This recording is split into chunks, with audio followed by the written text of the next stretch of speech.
Welcome back, folks, to the Get a Grip on Lighting podcast. On today's show, we have Wendell D. Strong. Now, if you're a listener to this show, you may remember Greg. What episode did Wendell appear on? Good quiz. I don't have any idea, but he was on. Episode 13. Wow. Yeah, January 1st, January 22nd, 2018. And here we are in 2022. 2022, yeah. Awesome. He was talking about PoE then, and he's talking about PoE now, folks. He serves as the GENISYS PoE Lighting Manager for Innovative Lighting. He's been on the board. He's a president and executive board member of, guess who, Greg? The National Association of Innovative Lighting Distributors, and was instrumental in creating 2 lighting specialist training programs. I think I remember that. I didn't know you were instrumental, so thank you for that, Wendell. Mm-hmm. And Wendell has practiced as a certified lighting efficiency professional and has been recognized and seated as an expert witness in lighting by the Arizona Superior Court System. In addition to his present duties as the GENISYS PoE Lighting Manager, Wendell has been a member and served on the board of the Iowa Association for Energy Efficiency. And he's at the leading edge of PoE, which is, I don't know if that's a place you want to be, Greg Eric, but before we get to Wendell, before we get there, we got to go SATCO. Go to satco.com, Greg Eric. All right, so you have a lighting project that needs recessed cans, it needs high bays, it needs troffers, it needs track, it needs decorative fixtures. Not many companies can do all of that, but SATCO can, and they do. And you get it all from one place, one easy shipment, one project, multiple fixtures. They got it all. Listen, man, if everybody has to have an account with SATCO. It's like a rule. If you're a lighting distributor, you have to buy from SATCO. It's just how it goes. So go to satco.com, and of course, SATCO is a proud member of the National Association of Innovative Lighting Distributors. That's NAILD.org. Greg, we're going to be at Light Fair.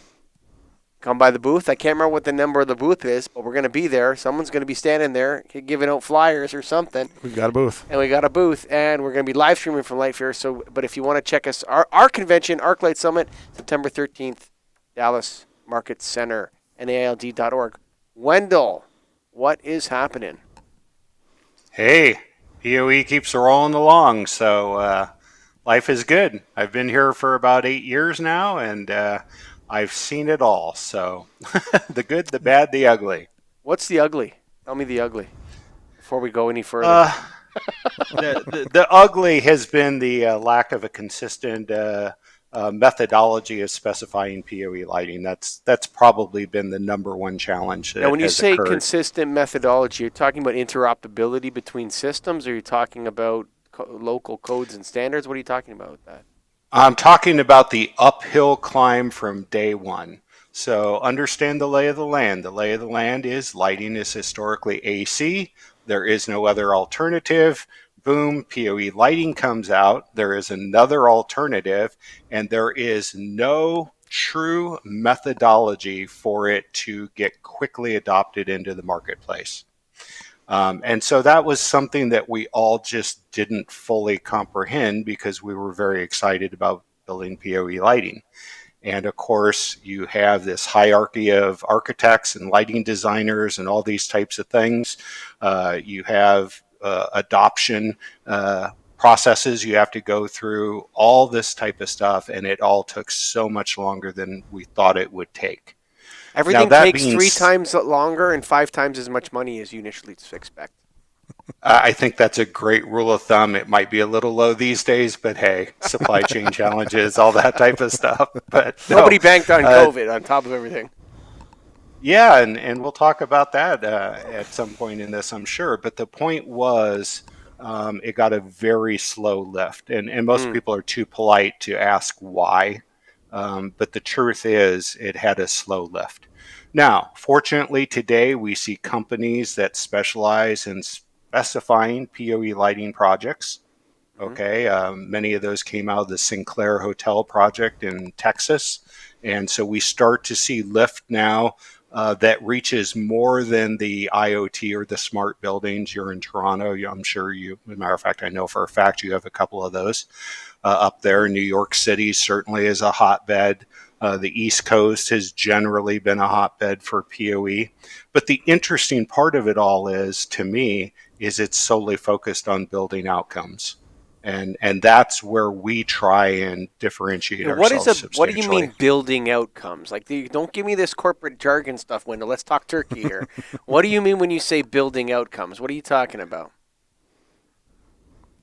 Lighting is a fundamental aspect of a human being. We can't survive Mm-hmm. without light. We know the fundamentals of this. We simply die without light, darkness patterns, and all that type of stuff. And so PoE set up the distinct advantage to push into the space benefits for human beings. And so the smart building effort did the exact opposite, and it optimized more building outcomes, valid ones, I might add plethoras of sensors being pulled through with that lighting network being PoE based. I mean, good stuff, don't get me wrong, but building based outcomes as opposed to human based outcomes. Mm. And at the end of the day, the reason we have lighting is for human productivity and activity. And Why now that can't we people get have that in their heads, Greg? I mean, seriously. Like, it's not it, all about energy efficiency, actually. It's critical infrastructure. We need it. It's tough to yeah, get we've that kind through to of, people's heads. well, and we've kind of maxed out energy efficiency just by the Yeah. nature of LEDs. It's become all ubiquitous at this point, an overused word, ironically, but it is. And so, why can we not understand the natural pivot? And I think it's just not enough voices, to be quite honest. And it's not enough demonstratable stuff because at the end of the day, lighting is a metrics driven deal. Okay. You're going to have X. This is how we're going to arrive at X, all these types of things. It's all metric driven. And when we start talking about productivity and we start talking about health and wellness and these squishy things that, quite frankly, vary by individual, Mm-hmm. okay, then I think the lighting gods that be struggle with that. And but I think there's a responsibility that says that we have to forge ahead and go ahead and plow that field and go ahead and plant that stuff and get the results that people need. Okay, but we're still at Greg. I know it's your turn to go, and I'm interrupting you All again. good. All right, but you tell me, is PoE better than AC systems, Well, or is it just different? Great here's a question I question. was about to throw out to you, Wendell. We probably asked this in episode 13, but give us the reason why. I mean, you're obviously backing PoE. Give us the reason why.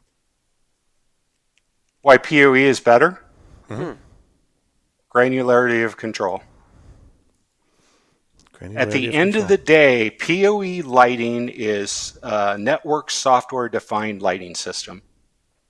Okay, all Okay. those words are really important, but the essence of PoE is two-way communication and low voltage direct current coming through a single cable. There is an elegant simplicity to that from a control standpoint. And so one of the other, I'll call it sins, and I put that in very small font and definitely set off just to make a point here. The AC world hasn't adopted PoE controls very well. So we're still using a lot of legacy control in IoT buildings. Mm. So this is where the proposition isn't standing well. And AC controls are very mature, have been out there for a long time. They continue to evolve. I'm not knocking the AC control world at all. They do some fantastic stuff. And in some cases, they can nearly duplicate us. But with an Well, okay, entire but higher how are you guys amount of better than Bluetooth complexity mesh? and cost. How are you guys better Well, than Bluetooth mesh? Well, Like, we're not a signal going through the air. We're a hardwired application. As a matter of fact, Genesis, in its native state, all the features and benefits we talk about are that of a siloed operational network that does not have any reliance on the cloud or anything else. So all the stuff that we talk about all day long when we're presenting and specifying and all that is that of an operational network. mm, It's not that it has to be that way. It just makes sense that that should be the base of it. You're Now, more than welcome to connect to whatever you want, sure. but from our standpoint, its purity sits there. So the granularity of control. Okay, so I have more information than you, right? That's basically what you're saying. Why is that valuable? Granularity of control, Yeah. Why is because that more valuable? Yeah. because we're no longer at a point where it's difficult to change color temperatures as a user, for example. If I have two channel tunable white from 27K to 6500K, I have multiple methodologies to instantly engage my lighting system with that. And I'm not stuck with am I 35K or 5K or whatever. I have granularity across that spectrum. Is it easy for users to understand how to use that system? Like if a teacher in a No, classroom wants to change the color temperature of the lights, can she do it or he do it very easily? sure, because then we simplify that control because of that application. So Okay. in our case, we're going to use our multifunction solid state wall plate, all right, and we're going to redefine the dimming scale on there. So we're going to give Uh-huh. her a press type of control, and they can define what uh, what scene control they want. So we think of scene control as in AV Like they spaces, just push a intensity, and button, they color go, temperature. they can do push Yeah. So button or when I'm going to show a video, I want this scene. yeah, When we're going to do experiments in class and stuff, we're going to use this scene, that type of thing. So yeah. our standard wall switch supports up to 4 scenes just as a wall switch, just as an on off preset dimming wall switch that self Mm. commissions itself as such, because 85% of the applications, that's how the wall switch is going to be used. But it's got 9 functions in it, it does lots of other stuff. So we're able to use less controls to do more things, is another advantage point. And the simplicity and the interacting with those controls become much easier. So getting into that example that Michael mentioned, I think we actually did a podcast on it. I'm working with a school that wanted to get color changing and dimming in their classroom, but it's only a few classrooms. The rest of the building is all not being touched right now. Does it make sense to do a partial retrofit using PoE in certain classrooms, knowing that the others are going to be AC? And the reason I ask is because right now the option I would have, I'm going to have to run 2 lines from each fixture back over to the switch, one for the color, one for the dimming. With PoE, it's Right. one line. Is that what you're telling us? Yep, absolutely. So you used the word retrofit, and so that was the big dark word there, because retrofitting a couple of spaces with PoE tends to be expensive. So Okay. there's a software license that's involved with PoE, Oh, come on. You need that. but there's no recurring revenue tied to it. So go ahead and cheer now. Yeah. Yay. It's a flat fee for a building. It doesn't matter if it's a shed or if it's 40 Oh, stories. you got It's to change one that. You got to one-time change fee. that. No. Where's the CFO? Tell him, look, bud, I want to do these We fired the classrooms. CFO. He was getting in the way of funding things. We had to get rid of him.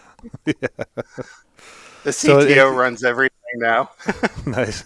So it is something though where you don't recommend it. You're saying if they're going to go PoE, go all the way. No, there is a point though. So I don't want to talk about cost of software licenses and things like that, but retrofitting, going into a dirty space, removing those fixtures, capping the AC to put PoE lighting in to get a defined outcome, obviously is going to be expensive at the end result measurement for sure. Okay, that's all I'm saying here. Now, if you're building a school and one entire wing of it's going to be PoE, and yet the other wings will be built out later or whatever, then fine. We put in the site license, we do all that, we put all the bells and whistles that they want in the school, and we're good. We have a great proposition going on. And now that system can be expanded and all those things. But small spaces get expensive. No question about it. Have you done more PoE projects on a yearly basis, or was there a year since we last Absolutely. talked? It's been Absolutely. growing every year. It has been. Oddly enough, you mentioned COVID, and I say these words softly because it was not everyone's experience, but we had our first banner year, our breakout year in 2020. Nice. 2021 beat 2020, 2022 is beating 2021 right now. Wow. Even with supply chain challenges, which are significant, we are by definition an electronics manufacturer. We consume micros, and there have been challenges there, but we have met our project deadlines. We've had to request a couple of extensions here and there. I think we've had 5 projects in 2021 that exceeded our 4 to 6 week shipping, manufacturing, and shipping deadlines, what we expect ourselves to do. Fortunately, we didn't cause a delay on a project, but quite frankly, only because other people did. Yeah. You know, but I think the furthest project we got out on was 10 or 11 weeks. So So you guys are the fixture manufacturer of the PoE equipment. Do you we have are the every OEM. Yeah, do Yeah. you have every type of fixture out there, or is there certain ones that you Oh, of just can't do? course, we make everything. No, it Everything. doesn't work that way for anybody in the lighting industry. So No, right. no, and that's kind of one of the maturing points for PoE lighting. In theory, you can take an AC LED driver out of a fixture and hook PoE up to it, and being LED arrays, they should respond. That's not really true in the real world, because in the real world, everyone builds their LED boards differently with different electrical characteristics and things. And at the end of the day, I'm sorry I keep saying that, PoE is proprietary. So everyone's system is proprietary. We had to build to a box. And so that's not a bad thing. Most control systems are proprietary.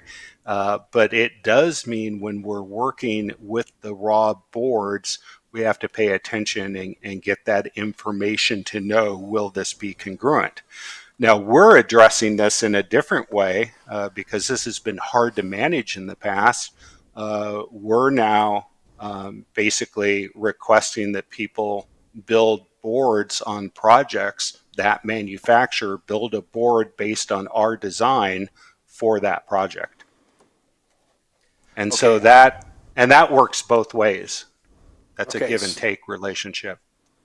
We interviewed. Are you aware of Gabe Arnold's work at Pacific I'm not. Northwest National Laboratory? Anyway, Oh, I take he that back. I reckon now that you put something to it. Yes. yeah. So we had a conversation with him. Gosh, I'm gonna say December 2020, maybe Yeah. something like that. Yeah. And we were joking that Tesla's making a comeback, Yeah. because there's a lot of advantages to low voltage DC in homes, like to power all our devices, and that there's a lot of losses in between these transformers from AC to DC to power, and they have DC Absolutely. stoves, they have DC fridges, and that in a sense you're returning to the incandescent light bulb, but it's LED with DC, because you can power, like you could Very configure much so. LED bulbs to run off 12 volt DC without any drivers. And I felt like that was like it's what an odd thing to occur, that the highest efficiency lighting is actually driverless if you build a house with 12 volt DC to everything. Um, I thought that was Hmm. super interesting in that, in a way, we've gone from this light bulb, which it creates mostly heat, is not able to give us any information, is burning literally a fire going on inside of a glass. That's basically what it is. You're burning tungsten. And we've gone Hmm. from that to ballasted, to fluorescent, to metal halide, to all this sort of stuff, to all these drivers. And then you go low voltage and all of that stuff is gone again. And it's like the light bulb, but it's just way more efficient. Like, that struck me as odd. How is, with PoE, is that the same idea, that you're just sending this low voltage signal that has information in it to a light fixture? This has to be the future. There's no way around it. Is that kind of your Oh, position? Well, I think ultimately, if you draw in all of the factors, whether it be climate change or any of the reasons that go beyond efficiency, we get lost in efficiency in the lighting world. We do. We put this gold standard upon it, and now that gold standard is quote unquote easily attainable with some technologies, right down to the point that we're not far from solar grids powering lighting systems directly at all, even PoE lighting systems. So the advantages go beyond the power bill. They go beyond the grid. They extend on a much broader basis, including the point I started with, the deliverable to the human beings within the space. Tell us more about the deliverables. I mean, are you able to measure that? Are you getting to a point where you can actually specify what they're getting other than they can change the color and can do that? No, we're going to need the help of some of the lighting industry itself to do that. We need people to start testing PoE lighting and start doing productivity measurements that we as manufacturers can't do effectively. And even if we did produce the data, it would be questioned. So, because we've got skin in the game, so we can't have that. But I can tell you that my keystrokes are being measured every day because we made a change in my environment. Okay, we changed the lighting in my environment to dynamic skylighting. So actual inputs in real time coming into my office space. Totally different aspect of PoE lighting, but it's all granular information. It's all, what can you do with this stuff? And so I'm not allowed to know the outcome, of course, of whether my keyboard productivity is going up or down, but we expect to see it go up. So, And yeah, that's always been the issue with that human aspect of lighting is we all need, some studies done, but who's going to do it? Is there ever going to be someone that steps up, and who's going to fund it, and how are we going to get there? I mean, you've been in it for 40 years, Wendell. You know the answer. Tell us. I don't know the answer know. other than it can't be me and it can't be you, but we just talked about a guy that works for an organization that could really be helpful to this process. Yes. And the truth is they do this in Europe. They do a better job with metrics in Europe. So we should I don't be buy able that to do Europe is that. better than the U.S. stuff. Doesn't fly with I me. didn't say they were better than the US. No, that doesn't fly with me. I know. You truly are an extremist, my friend. Well, no, I mean, I always tell people, like who's more efficient, Bavaria or Ontario, right? People say, like which. I'm going to go with Ontario since you're from Ontario or the Oh yeah, region. I mean Yeah. Bavaria with all their solar panels and all that is 500 times more carbon intensive than Ontario. Now, did you hear what I said per person? I didn't I say did. double, 500 times. Oh, I confuse those 500 numbers all the times. time. Thank God you clarified that No, for I'm me. serious, man. I mean, so people talk about Europe. Anyway, we're off topic. Sorry, listeners. I go down. I don't like it when people start saying Europeans are better than Americans and Canadians because they're I didn't not. say that. We're better than They do them. testing, is what he said. They No, do a they good job don't. of testing. Well, they We- published something. I don't know if it's All right. actual. So no, but I mean, there is people working on this around the world. There is people in Mount Sinai that are working on this. The PNNL is working on the controls play. They're doing a lot of Sure. work there.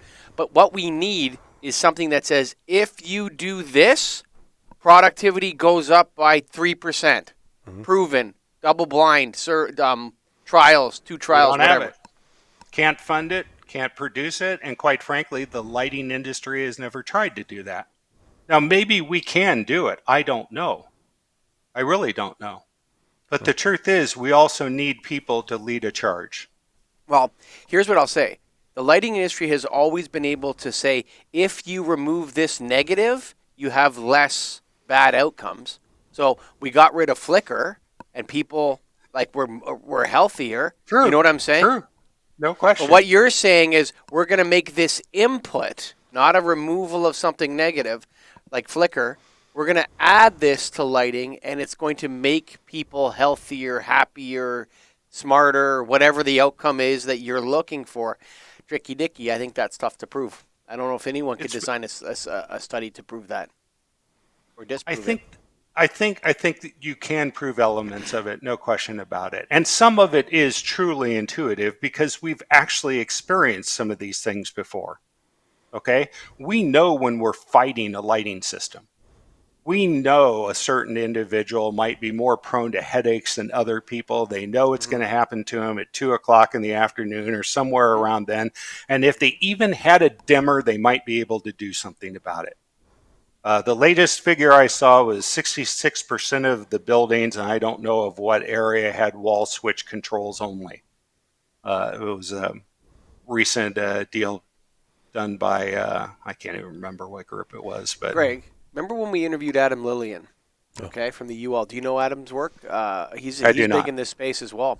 So he works for the UL. I think he's still there. But anyway, we were in discussions about this exact topic, and what came up was, okay, well, how do we know that natural light is healthier than electric light? Like, how do we know that? Okay, because we know that, right? We know that natural light makes people healthier. As long as you don't get sunburned, but other than that, like being outside for an hour is good for you. Going to the beach is good for you. It makes you feel better, right? We know this. It's going to help you sleep. We know that. Yes, right. We know that natural light can we mimic that?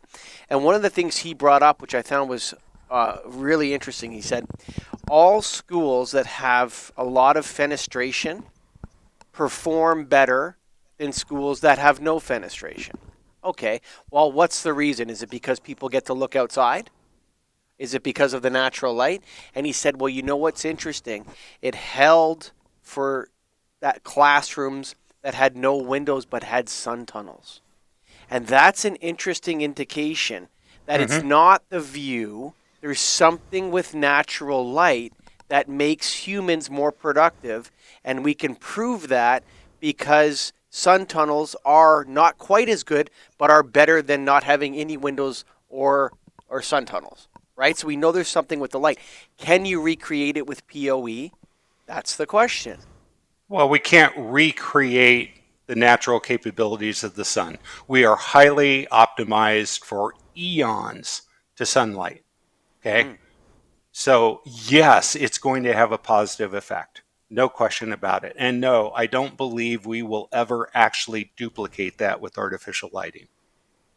That doesn't mean we can't take steps in certain areas. If I just focus not on health and wellness, but go to productivity, we know that certain color temperatures are better for certain tasks. This has been going back to the 40s and 50s. Okay.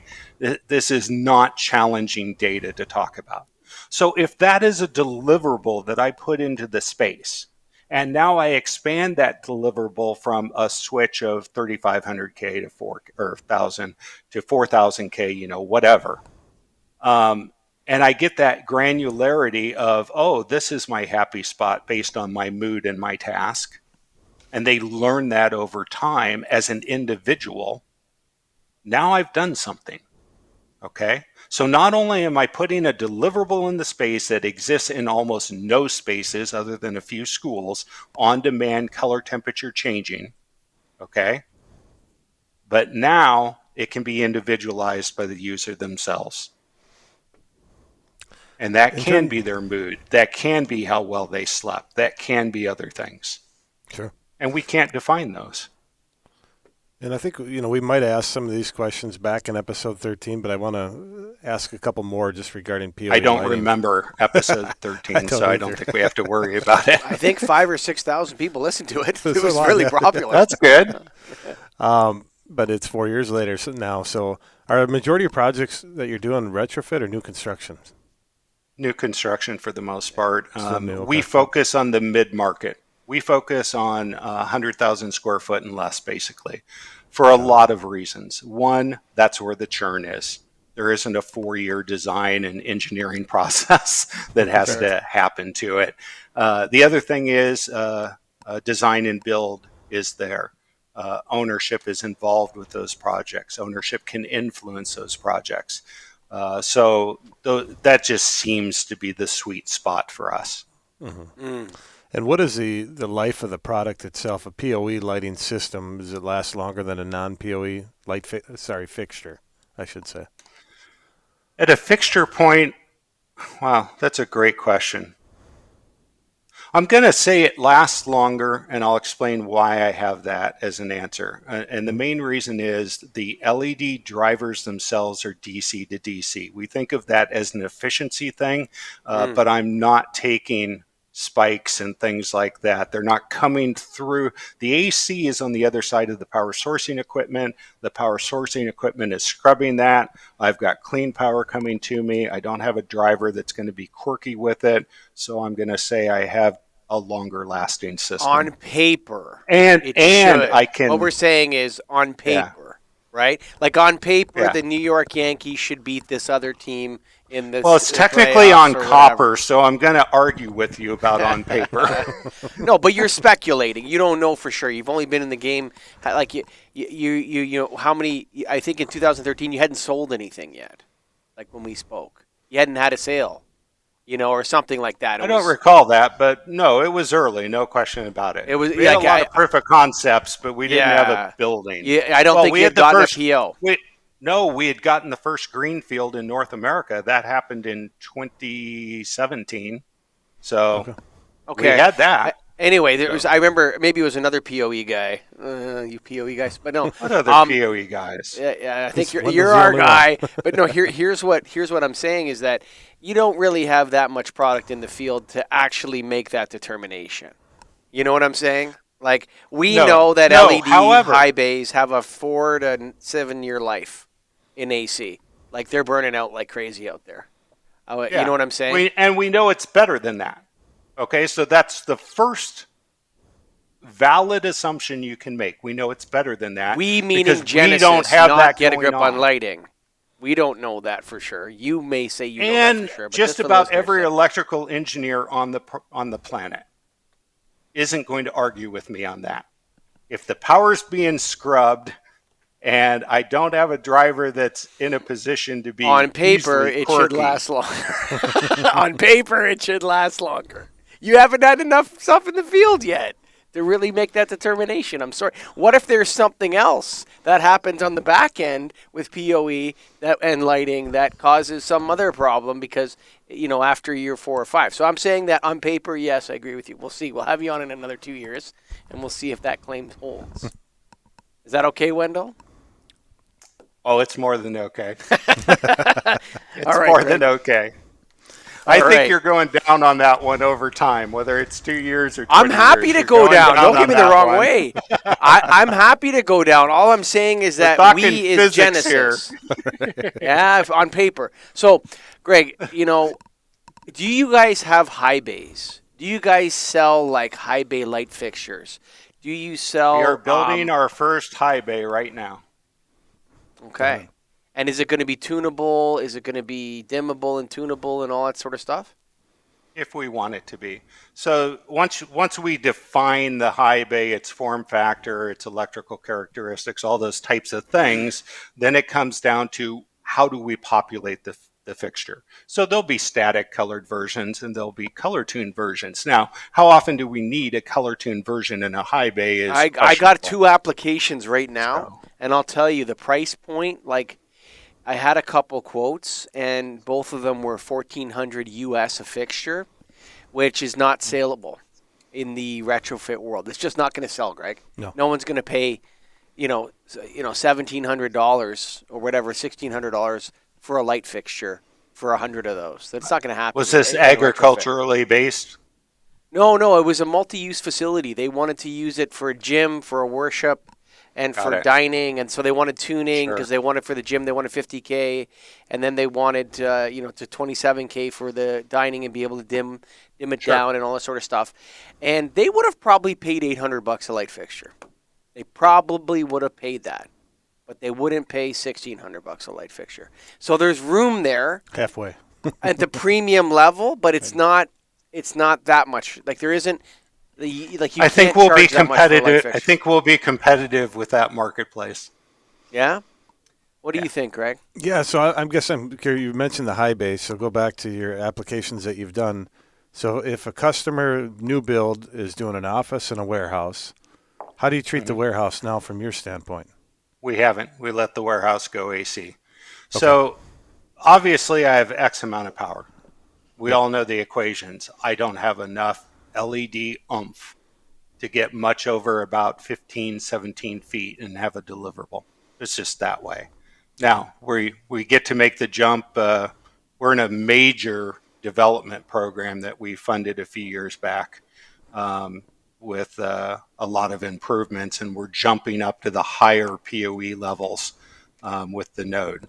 So we'll be at the 90 watt level as opposed to the 60 watt level today, which is why I can build high bays now, 71 watts available to the PoE system of that 90 watts being supplied by the power sourcing equipment. So that's a 20 watt jump from where I am today. That does a lot with LED. I mean, so now we can start maybe more of a getting low into bay. those. That's more of a low bay, but yeah, you can start getting higher with that. Well, comes down to optics and some other things, but yeah, but yeah, you're getting kind there. of depends. Wendell, always a pleasure, my man. Do you have any? What are just on PoE, Greg? Give us some final thoughts out there. If distributors should get involved, or if it's something, how do you see this as a fit for us? And then just some final thoughts, Wendell. Well, it's not a fit for you guys because we sell direct to the market. So we're the OEM manufacturer of GENISYS selling to authorized GENISYS dealers. And these are typically integrators, to be honest. So hooking up with those integrators and becoming part of helping them sell systems would be one angle. But we do this because we need our projects to be perfectly installed and perfectly supported. The early PoE projects did not go well for a lot of people. Even our first greenfield that we did, we had two groups of electricians walk off the job and we had to finish it. And we decided at that point that wasn't ever going to happen again. And so we set up a model that would certainly produce trained people going out, talking about GENISYS, helping the process, installing it, supporting it over time. At the end of the day, I'm a manufacturer. I can't do all those processes. And distribution made no sense in the early days of PoE lighting. Now, that said, there are definitely plans that have drawn up that show a path to distribution. There's no timeline on it. Very good. Well, that's another update on PoE. We'll go right back to selling AC lighting right after this. But Wendell, You thank should you probably for your continue time. for a little while. And folks, what I would like to say right now is you got to go right thing, Greg Garrick, SATCO.com. That's satco.com. That's right. We talked about it at the beginning. They can do every fixture you need, every light bulb, all that stuff. Come on, man. Check out Satco. Of course, long time, big time, real-time members of the National Association of Innovative Lighting Distributors. Go to NAILD.org, baby. That's right. Maybe we'll put a little, you know what? Maybe I'm going to put Wendell right on the hot seat right here.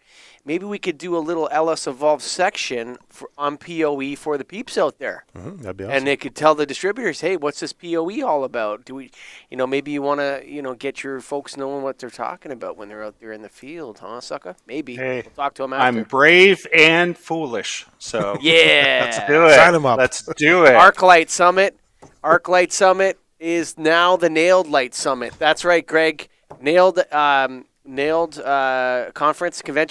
is September 13th through 16th in Dallas. That's right. Be there at B Square, folks. Thanks for listening.